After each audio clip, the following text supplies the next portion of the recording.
minta tolong ke bunda gitu loh.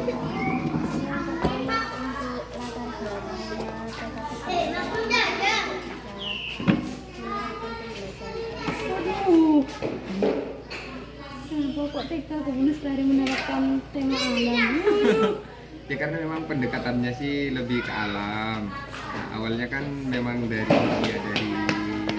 istrinya almarhum Abah punya bahasa alam karena memang udah ada lahannya salah satunya.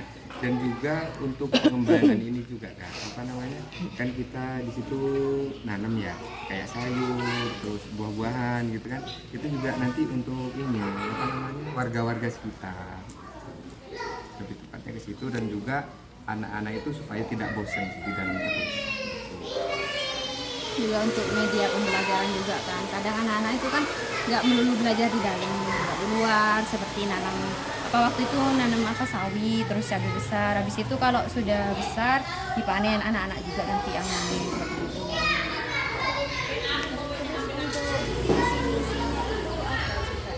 Oh, ada kan visi-visinya kan? Iya Tapi ada. tidak di print. Iya nggak di print, cuma ada gitu. Ada kok Kak.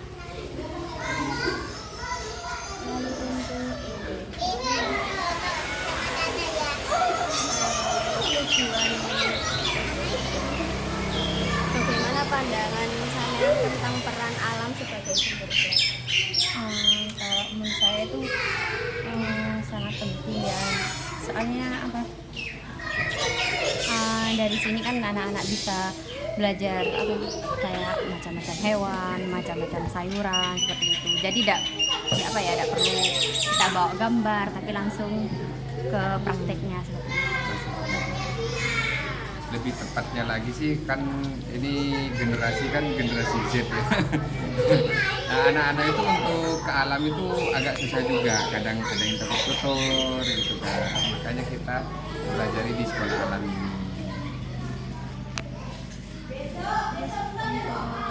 Kegiatan pembelajaran yang sering dilakukan itu kayak apa aja? Tadi itu contohnya kayak menanam, terus misalnya pindah media tanam. Biasanya habis menanam itu kan di polybag, setelah itu dipindah ke tanah biasanya. Setelah itu nanti kalau sudah besar dipanen, terus anak-anak biasanya yang manen. Setelah itu biasanya bisa dibawa pulang atau biasanya dibuat bikin kelas.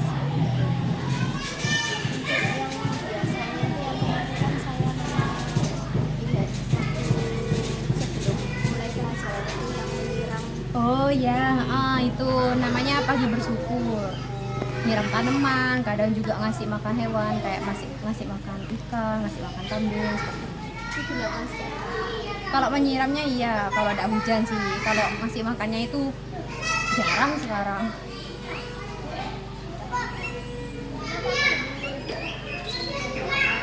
Bagaimana respon anak selama kegiatan berlangsung di alamnya?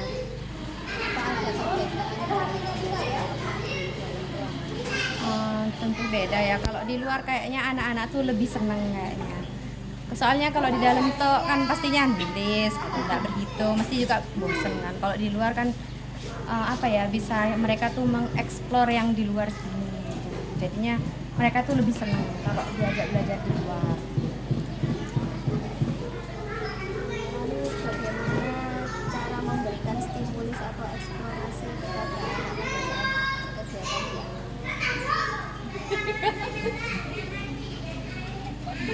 Ayo jawab.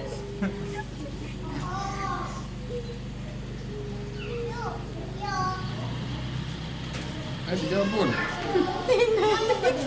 Bagian pembelajaran gimana sih? Stimulusnya untuk anak itu waktu di alam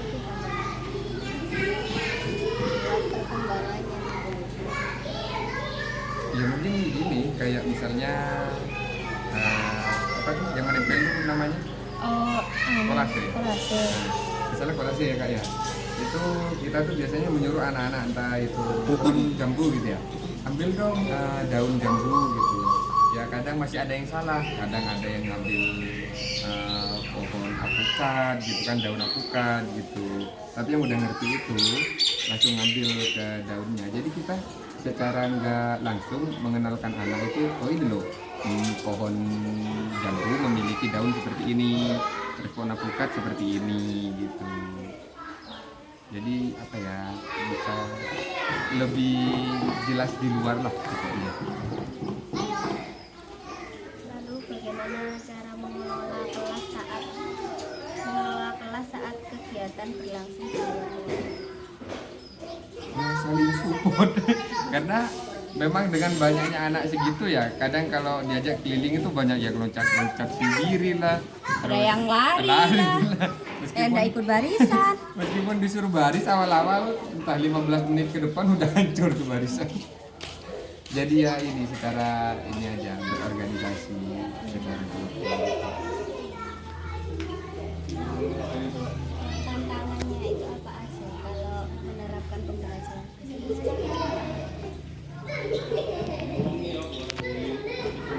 Tantangannya apa pun tantangannya, merasa tertantang nggak mau nyoba? Tertantang.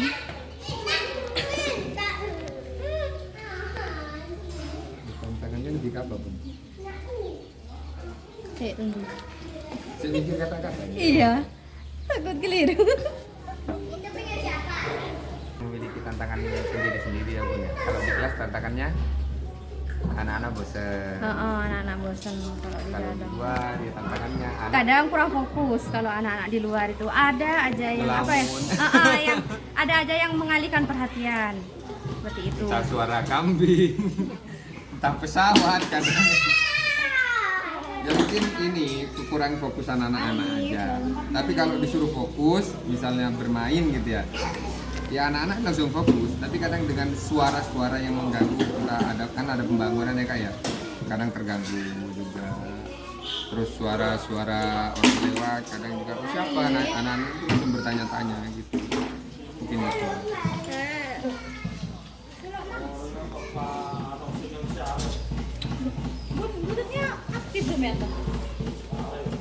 Iya ya.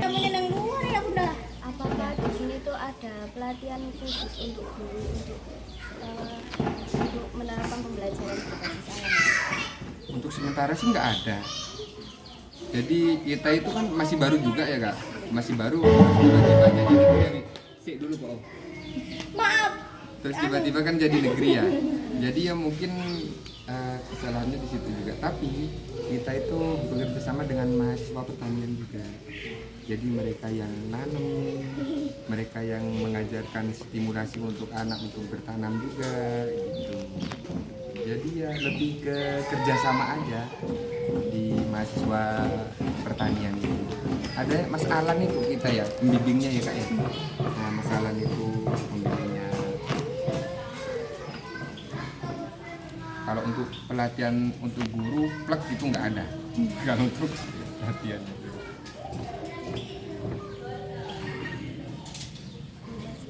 Oh gitu aja ya. Alhamdulillah. Untuk ini visi misi Gimana? Kan udah di print.